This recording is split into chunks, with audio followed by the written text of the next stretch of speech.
Hello friends, મારી ચેનલમાં તમારું સ્વાગત છે। આજે આપણે બનાવતું ફ્રેશ સ્પેશિયલ લડ્ડુ હેલ્ધી અને પ્રોટીનથી ભરપૂર।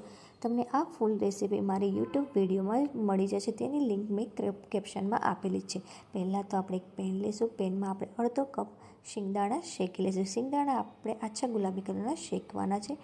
ત્યાર પછી તેને એક પ્લેટમાં નીકાળી દઈશું।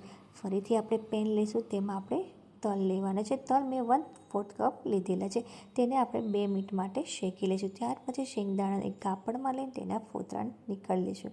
હવે એક મિક્સર જારમાં શિંગદાણા ઉમેરીશું અને તેને અધકચરા ક્રશ કરી લઈશું। ત્યાર પછી ફરીથી મિક્સર જારમાં તલ લઈશું અને 3 એલચી લઈશું, તેને પણ આપણે અધકચરા ક્રશ કરવાના છે।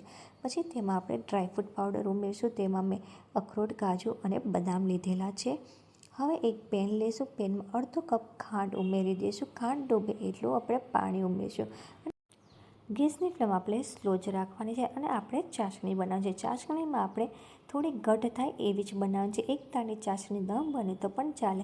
આ પ્લેટમાં ચાસણી જતી અટકી જાય છે, એટલે આપણી ચાસણી તૈયાર છે। મારી ચાસણી એક તારની છે।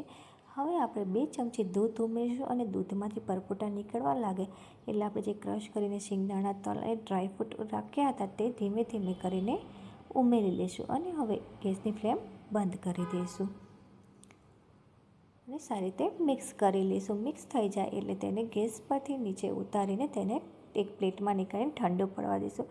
ઠંડુ પડે એટલે આપણે તેમાં ખમણેલું કોપરું ઉમેરીશું અને સારી રીતે મિક્સ કરી લઈશું। મિક્સ થઈ જાય એટલે હાથમાં ઘી લગાડીશું અને નાના નાના લડ્ડુ બનાવી દઈશું। આ લડ્ડુ પર આપણે અખરોટથી ગાર્નિશ કરી લઈશું।